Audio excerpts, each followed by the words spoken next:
제84편. 만군의 여호와여, 주의 장막이 어찌 그리 사랑스러운지요. 내 영혼이 여호와의 궁정을 사모하여 쇠약하며 내 마음과 육체가 살아계시는 하나님께 부르짖나이다. 나의 왕, 나의 하나님, 만군의 여호와여, 주의 제단에서 참새도 제집을 얻고 제비도 새끼 둘 보금자리를 얻었나이다. 주의 집에 사는 자들은 복이 있나니 그들이 항상 주를 찬송하리이다. 주께 힘을 얻고 그 마음에 시온에 데려가 있는 자는 복이 있나이다. 그들이 눈물 골짜기로 지나갈 때 그곳에 많은 샘이 있을 것이며 이른 비가 복을 채워주나이다. 그들은 힘을 얻고 더 얻어 나아가 시온에서 하나님 앞에 각기 나타나리이다. 만군의 하나님 여호와여, 내 기도를 들으소서. 야곱의 하나님이여, 귀를 기울이소서. 우리 방패이신 하나님이여, 주께서 기름 부으신 자의 얼굴을 살펴보옵소서. 주의 궁정에서의 한날이 다른 곳에서의 첫날보다 나은즉 악인의 장막에 사는 것보다 내 하나님의 성전 문지기로 있는 것이 좋사오니 여호와 하나님은 해요 방패이시라. 여호와께서 은혜와 영화를 주시며 정직하게 행하는 자에게 좋은 것을 아끼지 아니하실 것임이니이다. 만군의 여호와여, 주께 의지하는 자는 복이 있나이다. 샬롬, 사랑하는 성도 여러분, 오늘도 복되고 좋은 날이 밝았습니다. 오늘 시편 84편 고라 자손이 하나님의 성전을 찬양하며 노래한 시를 가지고 같이 은혜를 나누고자 합니다. 시편 84편은 주의 장막이 어찌 그리 아름다운지요 라는 글로 시작을 합니다. 하나님의 집, 여기 보면 주의 장막이라고 하기도 하고 여호와의 궁정이라고 하기도 하고 또 주의 집이라고 하기도 하고 이렇게 표현하고 있는데 다 하나님을 모신 곳이죠. 하나님이 계시는 곳, 그것이 어찌나 아름다운지 또 어찌나 복된 것인지 이렇게 찬양하고 있어요. 근데 이제 이것을 성전이나 또 오늘 우리들 표현으로 교회나 이렇게 말하는 것은 조금 다른 것 같습니다. 왜냐면 하나님의 집은 하나님의 집인데 우리가 교회 이렇게 얘기하면 하나님이 계신 곳 이렇게 생각하기보다는 예배당 혹은 성도들이 모이는 곳, 이런 개념이 더 강하게 느껴져서 주의 장막, 여호와의 궁정, 주의 집을 그렇게 성전이나 교회로 표현하기보다는 하나님을 모신 곳, 하나님을 모시고 살아가는 크리스찬의 삶, 크리스찬 가정, 이렇게 보는 것이 좀 더 본뜻에 맞다고 생각합니다. 하나님을 모시고 살아가는 가정은, 하나님을 모시고 살아가는 성도는 복되다, 아름답다, 하나님이 지켜주신다, 그런 의미의 찬양시가 되겠습니다. 시인은 주의 장막이 얼마나 아름다운지 그 이유들을 얘기하고 있는데 2절에 보니까 내 영혼이 여호와의 궁정을 사모하여 쇠약하였다고 표현하고 있어요. 그러니까 하나님 없이는 자기는 정말 아무것도 아니라는 표현을 이렇게 쇠약하다는 표현을 하고 있어요. 그러니까 하나님이 없으면 아무것도 아닌 존재, 거꾸로 말하면 하나님이 계신 것은 모든 것이 다 이루어지는, 그렇게 찬양하는 것이죠. 내 마음과 육체가 살아계신 하나님께 부르짖나이다. 나의 왕 나의 하나님 만군의 여호와여, 주의 제단에서 참새도 제집을 얻고 제비도 새끼들 보금자리를 얻었나이다. 이 말은 뭐겠어요? 주의 집에 거할 것이 많다. 그런데 하물며 하나님의 자녀인 우리겠습니까? 그러니까 그것을 이제 그런 식으로 표현했고, 4절에는 주의 집이라고 말하면서 주의 집에 사는 자들은 복이 있나니 그들은 항상 주를 찬송할 것이다. 주의 집에 있는 것 자체가 복이라는 것이죠. 그러니까 주님을 모시고 살아가는 것 자체가 복이라는 얘기입니다. 또 10절로 쭉 넘어가 보면 여긴 주의 궁정이라고 표현했어요. 주의 궁정에서의 한 날이 다른 곳에서의 첫날보다 나은즉 악인의 장막에 사는 것보다 내 하나님의 성전 문지기로 있는 것이 좋사오니. 그러니까 하나님의 집에서 하루 사는 것이 다른 곳에서 첫날 사는 것보다 낫다. 즉 하나님과 함께 사는 하루가 하나님 없이 살아가는 첫날보다 낫다라고 고백하면서 차라리 내가 하나님의 집에서 문지기로 살아도 그것이 더 복되다라고 말하고 있는 것입니다. 이 말은 뭐겠어요? 하나님 없는 사람은 정말 비극적인 삶이죠. 그것을 말하고 있는 것입니다. 그러니까 하나님을 모신 자의 행복, 하나님을 모시고 사는 자의 복을 이렇게 강하게 노래하고 있습니다. 그 이유를 5절과 6절, 7절에서 이야기했어요. 하나님을 모신 자의 복을 쭉 설명하고 있는데 보겠습니다. 5절은 주께 힘을 얻고 그 마음에 시온에 데려가 있는 자는 복이 있다 했어요.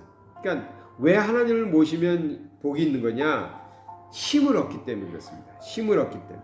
그 힘 얘기가 7절에 또 나와요. 그들은 힘을 얻고 더 얻는데요. 더 나아가 시온에서 하나님 앞에 각기 나타나려 했어요. 그러니까 하나님을 모시고 사는 사람들은 하나님께서 주시는 힘을 얻고 더 얻어서 그 힘으로 살아갈 수 있다는 거예요. 그것이 복이라는 거 얘기하고 있습니다. 또 6절은 그들이 눈물 골짜기를 지나갈 때에 눈물 골짜기, 어려운 시절을 보내는 거죠. 지금 우리가 얼마나 어려운 때를 보내고 있습니까? 코로나19 시대가 돼서요, 정말 많이 어려운 것 같아요. 그래도 한국 사람들, 또 여기에 있는 사람들, 저 같은 사람들은 오늘도 우리 가정예배, 어제 가정예배 드리면서 제 아내가 이제 말씀 인도를 했는데 정말 울먹거리면서 하는 뭐랄까, 고백이라고 해야 될까, 회개라고 할까? 그게 뭐였냐면 이제 사바에도 환자가 너무 많이 나오고 있잖아요. 그러니까 이제 밖에 나가는 것도 조심스럽고 그러니까 우리가 이제 음식도 좀 한번 사러 나갈 때 좀 많이 사다 놓자. 식료품도 좀 많이 사다 놓고 자주 나가지 말자. 이런 생각으로 이제 식료품을 사러 가서 필요한 것들을 쭉 사서 냉장고에다 넣어놓고 이제 당분간은 안 나가도 되겠다 이런 마음을 갖고 있었죠. 그러면서 보니까 우리는 그래도 코로나19 시대였지만 가게 가서 쌀도 사고 반찬거리도 사고 생선도 사고 냉장고에다 이렇게 넣어놓고 그래도 우리는 며칠 동안 먹을 수 있겠다, 안 나가도 먹고 살 수 있겠다 이런 생각을 하는 거죠. 근데 우리 말레이시아에는 백기 캠페인이라고 해야 될까? 백기 운동이 있어요. 그게 뭐냐면 누가 시작했는지는 모르지만 코로나19 때문에 경제적으로 너무 어려워져서 집에 먹을 것이 없거나 너무 가난해져서 힘들어서 굶고 있는 사람들은 그걸 누구한테 얘기하겠어요. 얘기할 수도 없고 이렇게 힘들어하는데 그럴 경우에 그냥 창문에다가 흰색 깃발, 백기를 거는 겁니다. 흰색 천을 걸어두면 그것을 보고 이웃이 됐던 대형 슈퍼마켓이 됐던 혹은 NGO 단체 사람들이 됐던 저 집에 지금 먹을 것이 없구나, 굶고 있구나. 그래서 쌀도 갖다 주고 라면도 갖다 주고 그런다는 거예요. 그런 운동이 지금 벌어지고 있는 거죠, 말레이시아에서. 그래서 말레이시아의 백기 운동이라는 것이 있습니다. 인터넷 쳐보면 아마 나올 거예요. 그 정도로 우리는 지금 어려운 시기를 보내고 있고 눈물 골짜기를 지나고 있을 것입니다. 그런 얘기들을 하면서 좀 회개하는 마음으로 정말 우리도 이웃을 돌보며 살아야 되는데 내가 먹을 것이 있는 것으로만 너무 감사하고 행복해하고 있지는 않나, 그런 생각을 하면서 예배를 드렸습니다. 이웃도 돌아봐야 되죠. 지금 어려운 시기를 보내고 있습니다.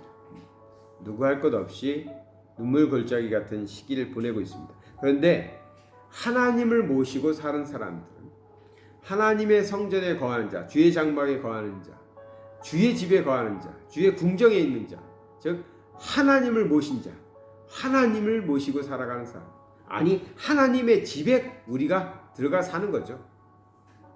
내 집에 하나님을 모시는 게 아니라 하나님의 집에 우리가 지금 들어가서 얹혀 사는 거죠. 어쨌든 하나님 모시고 살아가는 사람들에게는 복이 있다. 하나님께서 쉼을 주실 뿐만 아니라 눈물 골짜기를 지나갈 때 어떻게 한다 그랬어요? 그곳에 맑은 샘이 있게 하겠다. 맑은 샘. 샘물이 있게 하겠다는 거예요. 또 그 샘물 있을 것이며 이른 비가 복을 채워주나이다. 이른 비라는 건 뭐냐면 농사를 져야 되는데 그 전까지는 건기여서 비가 안 오는 건기가 쭉 이어집니다. 그래서 건기 동안에 이 농지가 딱딱하게 굳어 있는 거예요. 그래서 농사를 지려면 땅을 일궈야 되잖아요. 땅을 이제 일궈야 되는데 비가 안 오니까 땅이 딱딱해져 있어 농사를 질 수 없는 토양이 돼 있는 거죠. 그때 9월, 10월에 이제 농사를 이제 그 이후로 짓는데 9월, 10월까지가 건기거든요. 이스라엘은. 그래서 9월, 10월에 비가 갑자기 오는 거예요. 비가 일찍 온 거죠. 그래서 이른 비라고 표현해요. 비가 와서 건기 동안에 굳어져 있는 땅을 지금 부드럽게 만들어줘요.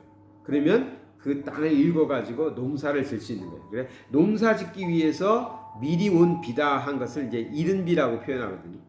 하나님께서 우리가 눈물골짜기 같은 어려운 시기를 보낼 때 경제적으로 어려울 수도 있고요. 질병 때문에 어려울 수도 있고 여러 가지 상황들이 있겠지만 그러나 눈물골짜기를 지나갈 때 그곳에 맑은 샘을 준비하시고 또 이른 비를 보내주셔서 하나님께서는 우리들이 잘 살아갈 수 있도록 주의 자녀로서 복된 삶을 살 수 있도록 인도하신다는 거죠.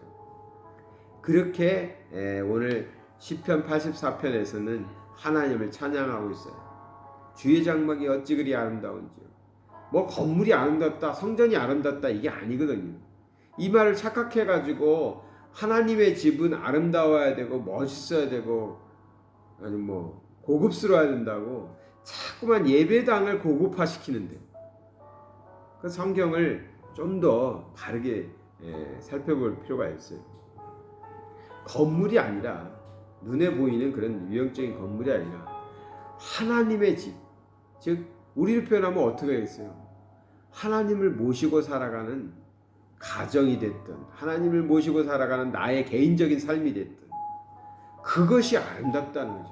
하나님을 모신 자의 삶이 아름답고 모신 가정이 아름답고 하나님을 모신 사업체가 아름답고 그래 오늘 하루 살아가실 때 한번 돌아보세요. 나는 하나님을 모시고 사는가? 그러면 그것이 참 아름다운 삶이고 그것이 복된 삶인 거죠. 우리 가정은 하나님을 모시고 있는가? 내 사업장은 지금 하나님을 모시고 하나님을 주인 삼아서 아니 오너 삼아가지고 내 사업장을 운영하고 있는가? 그러면 그것은 참 아름다운 것일 것입니다. 그리고 그것은 참 복된 것일 것입니다. 아무리 코로나 때문에 어려워도 하나님께서 샘물로 또 이른 비로 채워주실 겁니다. 오늘 이 말씀이 우리 모두에게 어려운 시절을 지나고 있는 우리 모두에게 큰 힘이 되고 우리가 살아갈 인생길에 신앙의 길에 지표를 보여주는 그런 말씀이 되었으면 좋겠습니다. 하나님 모시고 살아가는 삶, 주의 장막입니다. 그것이 주의 집이고 주의 궁전이고 이렇게 오늘도 하나님과 함께 살아가시는 우리 성도님들 되시길 바랍니다. 사랑의 하나님 아버지, 부족하지만 우리들의 하나님 자녀 삼아 주셨사오니 우리의 인생길에서 또 우리의 삶에서 우리의 가정에서 사업체에서 우리 하나님 모시고 살아갈 수 있도록 꼭 찾아와 주시고 떠나지 마시고 함께하여 주셔서 어떠한 어려운 때가 되어도 우리 하나님께서 힘을 주시고 더 큰 힘을 주시고 또 맑은 샘으로 이른 비로 채워주셔서 하나님 모시고 살아가는 사람들이 이 땅에서 큰 어려움 만나지 않고 어려운 일이 있을지라도 다 이겨내며 우리뿐만 아니라 다른 사람들에게도 하나님의 사랑을 하나님의 은혜를 나누어 주며 살아갈 수 있도록 아버지 하나님 복 주시옵소서. 참 힘들고 어려운 때를 만났습니다. 너무나 큰 비가 내려서 고통당하는 나라도 있고, 가뭄으로 어려운 나라도 있고, 산불로 또 그리고 전 세계는 코로나19로 힘들어하고 있습니다. 아버지 하나님, 전 세계가 눈물을 흘리며 지나고 있는 이때 꼭 하나님을 모시고 살아가는 사람들 다 되어서 이때에도 하나님이 지켜주시고 하나님이 주시는 복을 누리게 하여 주시옵소서. 하나님의 자녀들을 꼭 지켜주시옵소서. 예수 그리스도의 이름 받들어 기도드리나이다. 아멘.